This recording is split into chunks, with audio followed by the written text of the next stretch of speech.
साल 1961 भारत से करीबन 6000 किलोमीटर दूर अफ्रीका का एक देश democratic Republic of Congo DRC की सेना में विद्रोह हुआ। कॉन्गो के एक हिस्से कटंगा को अलग देश बनाने की कोशिश हुई।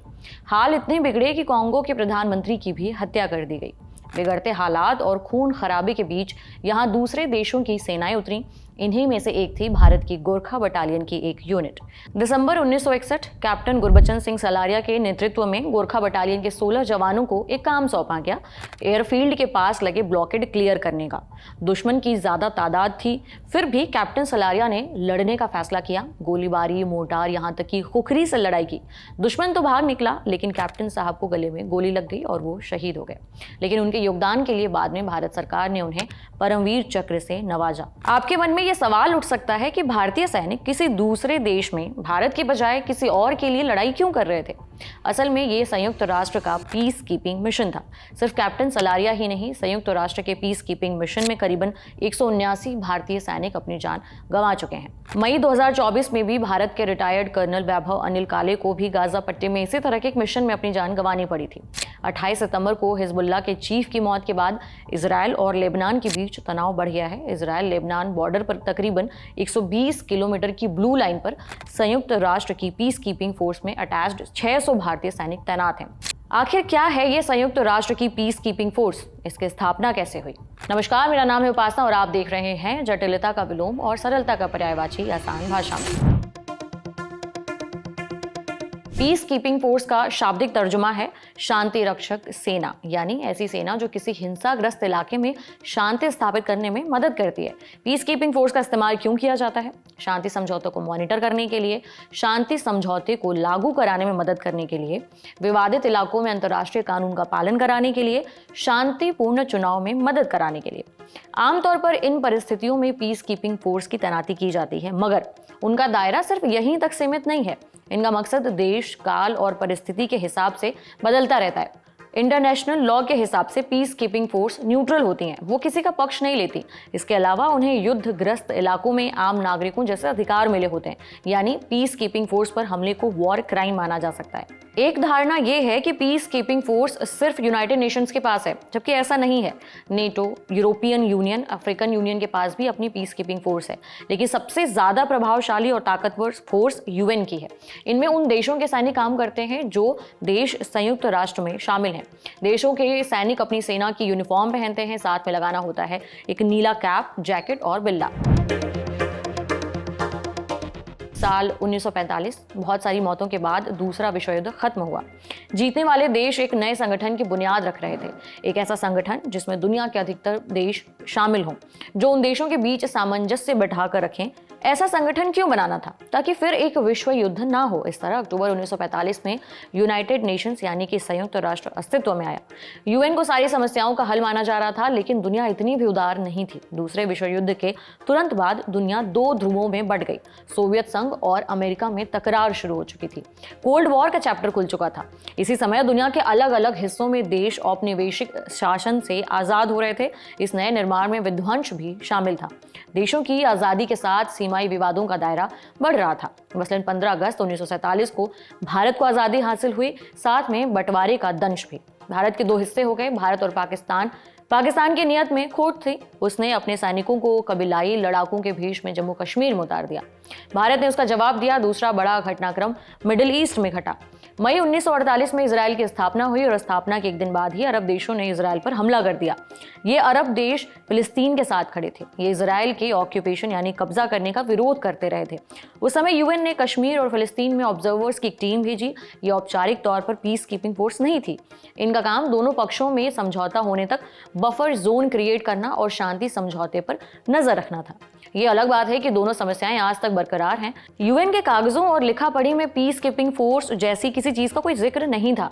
इसकी जरूरत वक्त के साथ पड़ी और आगे बढ़ती ही गई। कुछ सालों तक टीम रहती, वापस आ जाती। साल आया 1956 का। मिस्र में स्वेज संकट आया। भूगोल और सामान्य ज्ञान की किताब में आपने स्वेज नहर के बारे में पढ़ा होगा। ये नहर भूमध्य सागर को लाल सागर से जोड़ती है। बहरहाल 1956 में मिस्र के राष्ट्रपति गमाल अब्देल नासेर ने स्वेज नहर का राष्ट्रीयकरण किया। कहा कि अब इस नहर पर जहाजों के पास करने पर जो चुंगी लगती है उस पर मिस्र का हक होगा। यूरोप के देश इससे खुश नहीं थे क्योंकि वो सीधे तौर पर इस नहर से प्रभावित होते थे। ब्रिटेन, फ्रांस के साथ मिलकर इजराइल ने मिस्र पर हमला कर दिया। इन तीनों ने अमेरिका को इस हमले के बारे में पहले कोई जानकारी नहीं दी थी। अमेरिका इससे नाराज था, उसने प्रतिबंध लगाने की धमकी दी। उधर सोवियत संघ परमाणु हमले की चेतावनी दे रहा था। इस स्थिति में मामला यूएन पहुंचा। यूएन ने ब्रिटेन, फ्रांस और इजराइल की सेनाओं को बाहर निकलने के लिए कहा। तब पहली बार पीस कीपिंग फोर्स की औपचारिक स्थापना हुई। यूएन के सिक्योरिटी काउंसिल के आदेश पर जिस पीस कीपिंग यूनिट की पोस्टिंग हुई उसे यूएनईएफ यानी कि यूनाइटेड नेशंस इमरजेंसी फोर्स कहा गया। यूनिट का एक बड़ा हिस्सा मिस्र में पोस्ट किया गया और एक हिस्सा गाजा पट्टी के दक्षिणी हिस्से में, क्योंकि मिस्र से झगड़े की आड़ में इजराइल ने इस साल गाजा में भी हमला कर दिया था। ये भारत के लिए पहला अवसर था जब भारतीय सेना के जवान यूएन की पीस कीपिंग पोस्टिंग में कहीं देश के बाहर गए। इसमें भारत के लगभग 12,000 जवान शामिल हुए और इन्हें लीड कर रहे थे लेफ्टिनेंट जनरल पीएस ज्ञानी।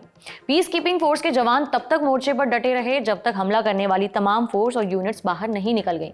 इस प्रैक्टिस में भारत के 27 जवान शहीद हुए। उस वक्त भारत ने इजराइल की सरकार को भरसक आड़े हाथों में लिया और डिमांड की थी कि वो शहीद हुए जवानों के परिवारों को उचित मुआवजा दें और आखिर में साल 1967 में भारत ने ग्लोब के इस हिस्से से अपने जवानों को वापस बुला लिया। तब से लेकर अब तक यूएन की पीस कीपिंग फोर्स को 70 से ज्यादा बार तैनात किया जा चुका है। यूएन ने DR Congo, Sinai peninsula conflict, Rwanda, Bosnia and Herzegovina, Korean war जैसे अंतर्राष्ट्रीय विवादों में अपनी शांति रक्षक सेना भेजी है। कई बार वो शांति स्थापित करने में सफल भी हुए, कई बार उन्हें असफलता का सामना भी करना पड़ा है। भारत भी इनमें से कई मौकों पर यूएन के साथ रहा है। पीस कीपिंग फोर्स पर नियंत्रण किसका होता है? जवान किसके आदेश को फॉलो करते हैं? रणनीति कौन बनाता है? इन सभी सवालों का जवाब है UN security council. Security council ही किसी इलाके में पीस कीपिंग फोर्स को भेजने का फैसला लेती है। हालांकि फंडिंग यूएन के सभी सदस्य देते हैं। ऐसा माना जाता है कि सिक्योरिटी काउंसिल के परमानेंट सदस्यों की जिम्मेदारी अधिक है, इसलिए फंडिंग का सबसे बड़ा हिस्सा वही देते हैं। अब सवाल यह है कि लेबनान और इजराइल बॉर्डर पर कब से पीस कीपिंग फोर्स तैनात है? 11 मार्च 1978 की तारीख। इस दिन फिलिस्तीनी लिबरेशन आर्मी पीएलए ने इजराइल में हमला करके 37 नागरिकों की जान ले ली। यह हमला इजराइल के उस हिस्से में हुआ था जो लेबनान से सटा हुआ है।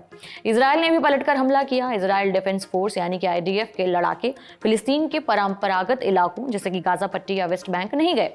आईडीएफ के लोग सीधे लेबनान में जाकर घुस गए। लेबनान के दक्षिणी हिस्से में मौजूद लितानी नदी के पार पीएलए का ठिकाना हुआ करता था। इजराइल का लक्ष्य था कि उन्हें जड़ से खत्म कर दिया जाए। इजराइल घुसा, फायरिंग हुई और उसने लेबनान के पूरे दक्षिणी हिस्से पर कब्जा कर लिया। फिर आई 15 मार्च की तारीख। लेबनान इजराइल के हमले कब्जे की शिकायत करने संयुक्त राष्ट्र जनरल काउंसिल पहुंचा। कहा कि पीएलए से हमारा कोई लेना देना नहीं है, इजराइल सच नहीं बोल रहा है।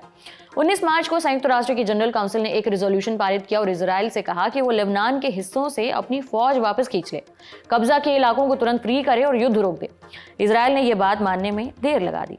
फौज वापस खींचने की प्रक्रिया अटकी रही। साल 2000 आते आते इजराइल ने सैनिक वापस खींचने शुरू कर दिए। अब इतने लंबे समय तक चली घुसपैठ थी कि इजराइल और लेबनान के दक्षिणी हिस्से में बाउंड्री एकदम ब्लर हो गई थी।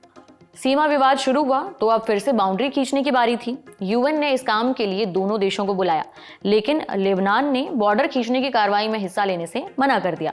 तो यूएन को यह जिम्मेदारी उठानी पड़ी, जिसके बाद इजराइल और लेबनान के बीच उनकी अंतर्राष्ट्रीय सीमा से अलग एक दूसरी बाउंड्री खींची गई और उसे नाम दिया गया ब्लू लाइन, एक युद्ध शांति लाइन जिसकी लंबाई थी कुल 120 किलोमीटर। फिलहाल यहाँ संयुक्त राष्ट्र की तरफ से जो टुकड़ी तैनात है, भारत के लगभग 600 जवान उसमें शामिल हैं।